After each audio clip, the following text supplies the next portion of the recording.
So if you allow me to summarize, essentially get good, everyone.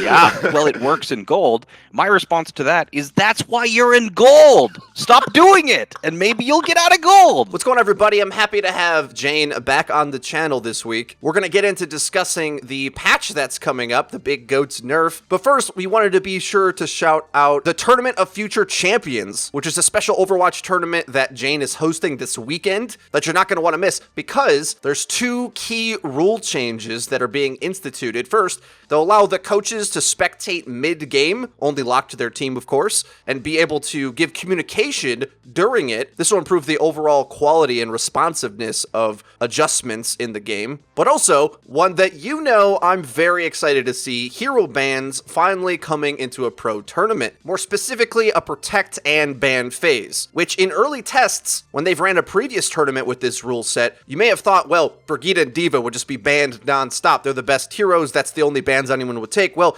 turns out that wasn't the case. Thus far, at least, Pharah was the most banned hero, and Brigitte was protected just as much as she was banned, which is essentially what I've been trying to argue for the past few weeks. Of course, not every team agrees on what they want to play in a meta, so what a protect ban phase does is allow them to lean into their own strengths and try to stray away from their weaknesses, and that isn't the same for every team. Some are better at tanks, some are better at damage, flankers, range DPS, it all comes into effect. The theme of this tournament is to invite all non-signed players, but many of them have been in contenders, just to teams that aren't on an org. If you want to tune in, and I think you should, you're going to want to check out Jayne's Twitch page this Saturday and Sunday, January 19th and 20th. The 19th is the NA bracket starting at 3 p.m. Pacific Standard Time, and then to accommodate the EU time zones on the 20th, we'll be starting at 9 a.m. Pacific Standard Time. Ask Google to convert those time zones for your local area. Now, with the intro promo out of the way, let's jump into Jayne telling gold players to get good and counter Reaper forehead. Now, the next thing that I'm aching to talk to you about, but unfortunately I kind of know the downside of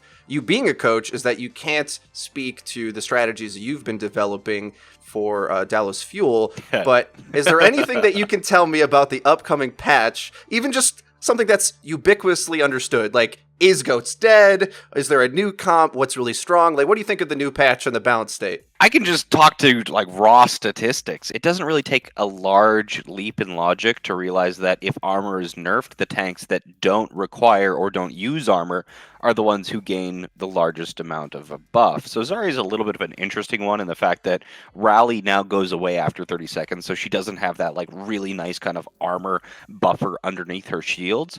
But Hammond doesn't use armor, and his damage against armor was in the perfect spot. So against armor, within 15 meters, Hammond is doing 40% more damage. And then you have characters like Sombra, where depending if they're doing headshots or not, deal an increase of 18 to 25% more damage against armor. If you're looking at the variant of the compositions that I've been talking about, it's colloquially referred to as Chinese cheese, because the Chinese were the first region that came up with this, where they ran a Zarya as a solo tank, and then they ran Doomfist as a main tank. Now, that exact composition doesn't really exist anymore, but Zarya as the off tank and Hammond as the main tank with either 2 or 3 DPS is going to be a pretty powerful composition. And this is also the tank lineup that has been attempted to be used as an anti-Goats composition previously.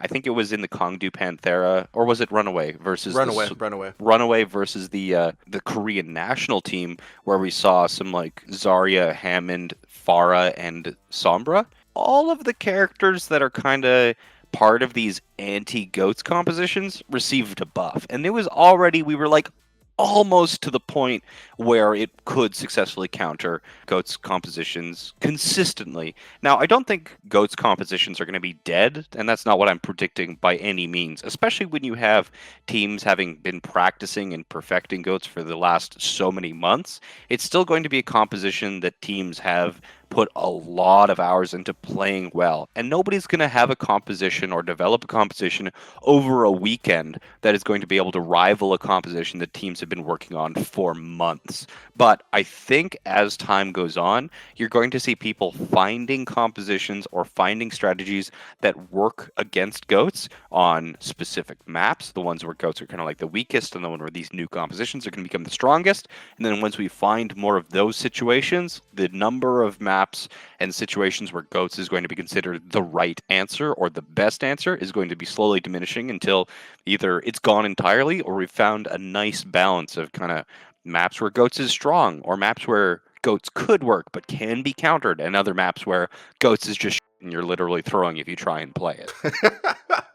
Okay. Although I'm a huge fan of that Zarya-Hammond combination, and Runaway I think is the only team that really perfected getting that to work against goats, my issue when we start to talk about tanks like those is that they're kind of easily countered against just basic dive tanks with like Winston and D.Va, and I think there's been a bit of conversation and worry that D.Va, having these big gaps where she's exploitable, is going to drop to, I don't know, God forbid, an 80% pick rate or something drastic like that. But because if teams start to try things like that, will it just start to revert back to basic Overwatch that we've known and loved to, in the previous year, right? Because the value of the Hammond really doesn't get shown as much as if it did up against a multi-tank comp where you're CCing them constantly and that's just tons of value. Yeah, like D.Va definitely just got a blunt nerf to her power level. Like with the defense matrix cooldown going from 1 second to 2 seconds, that's a pretty big hit, especially when you're talking about being able to eat grabs or other projectile ultimates. But they didn't really nerf her utility or her versatility, and the fact that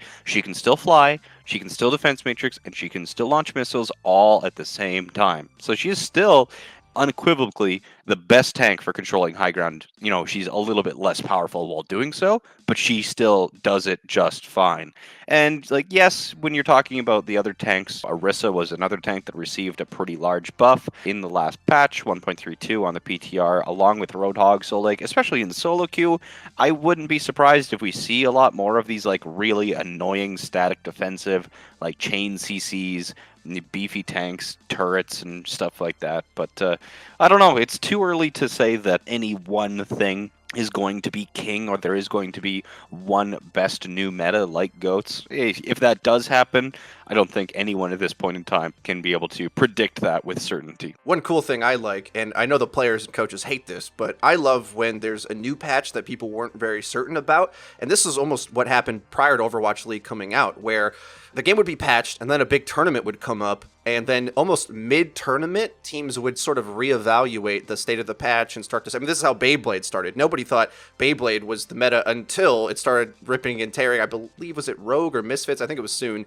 at the time, was just ripping up everything, and multi-tank included. And that sort of thing can happen when it happens live, whereas the downside for me as a viewer is that a lot of this theory crafting gets worked out behind the scenes. But any other interesting tidbits from the patch or heroes that you think are too good? One that I'm worried about for ranked matchmaking, of course, is Reaper, who's able to heal his entire life total in the course of a second, which could be problematic for players who can't click the heads as easily. You're worried about him at all? Or no, I'm honestly not worried about Reaper in the slightest.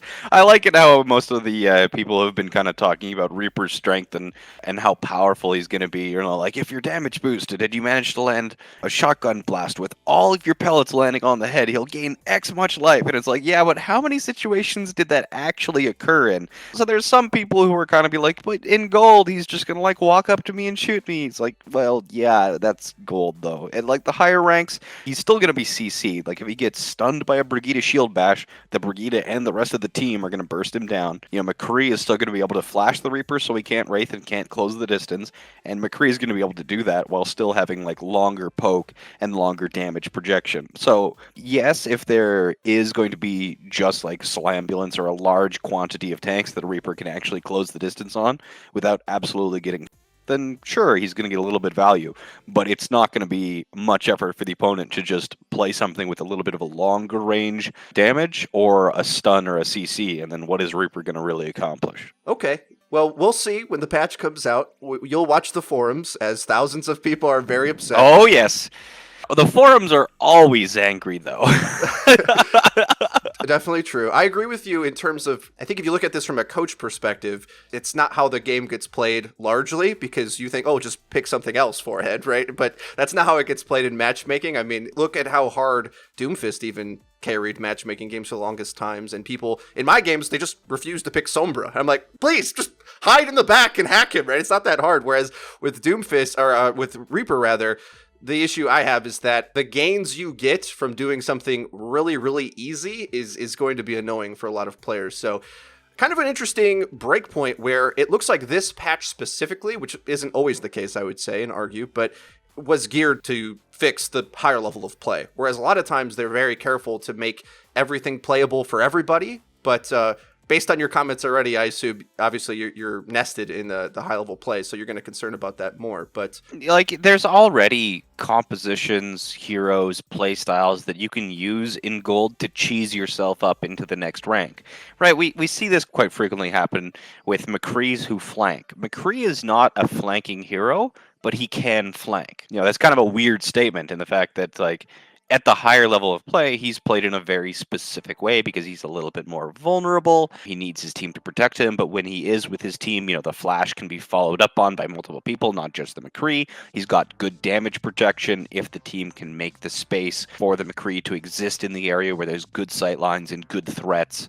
But at lower elos, one of the things that can happen is because flanks aren't as well controlled, because flanks aren't as well scouted, a McCree who manages to flank behind and either like flash, fan a support or something, then high noon from behind, the awareness is lower, the reaction time is lower, and the McCree is probably going to get like 2 kills consistently, and he can just like solo carry team fights in entire games by doing that, just by doing that really stupid flanking McCree playstyle, which is really broken in the lower elos. You're going to climb really quickly, really fast, but you're going to hit an elo or a point where that playstyle stops working, and you're not going to be able to go any higher. So if people in gold abuse Reaper, it might get them to platinum, but it's not going to take them any higher, and it's not going to really allow them to transition onto other heroes where they don't have such a cheesy playstyle, to temporarily and artificially inflate their SR. So those playstyles have existed. Adding one more in doesn't really change the game for anybody who is above the level at which cheesy playstyles stop being effective. So if you allow me to summarize, essentially get good, everyone. Yeah. So this is one of the things, people don't like me when I say this, but people are trying to sell me like, but in gold, this works. If I'm coaching somebody and they're a gold player and I tell them not to do something and their response is, well, it works in gold, my response to that is, that's why you're in gold. Stop doing it and maybe you'll get out of gold. Like, just, oh yeah. So that's all I got on that one. Okay, maybe to that point then, because for anyone who isn't familiar with your content, actually, despite how old man Jayne you're being, get off my lawn, gold players right now, I know that of course you've coached on your streams for thousands of hours or something. I'm not exactly sure, but so to that point, to those mid-level players, what are some things that players typically struggle with in order to escape those ranks? What are some key things that are holding people back to get gooder? So Wizard Young, who's the famous coach, currently with DC, he was with New York, he put out a video called Lecture 1, What is Overwatch? So he was going to start doing like a university lecture series on YouTube, but he only ever ended up putting out one video. And in this video, he actually kind of shares a unique anecdote where a data assistant for him learned what cover was. And this is a really neat concept in the fact that when you tell a gold person to use cover, or you ask them what is cover, they will think that I obviously know what cover is. It's walls, it's corners, it's little half-height walls, things like this. Like, conceptually, they know what cover is. And when you ask a gold player or a platinum player, are you using cover? The answer is going to be yes. But almost universally, players, especially in the gold and platinum elo, don't use cover or don't utilize it properly, kind of like cornering techniques, high ground positioning. Like, if you ask yourself, why is a high ground an advantageous position? If you can't answer that question about why high ground is effective, then you probably aren't using it correctly. So one of, I suppose, the largest improvements that you can have for an individual across all of their heroes is just really, truly learning what proper positioning is. The truth is about Overwatch is that I think it's a much harder game than a lot of people realize, and the ceiling of the skill cap you can achieve is essentially infinite. And because of that, if you're at especially lower ranks and you're losing to something like Reaper in this upcoming patch, which I think is most definitely going to be happening quite soon, you have to really take a step back and look not only at your own play and just the macro play of the team and how you can fit in that in order to improve. Cool little tip. Any other subjects that you want to cover here today? I'll just leave a riddle. I'll leave a riddle for people to argue about in the comment section. If you have two Widowmakers fighting around a corner, one Widowmaker is positioned 5 feet from the corner, and the other Widowmaker is positioned 50 feet from the corner. Who has the advantage in the duel?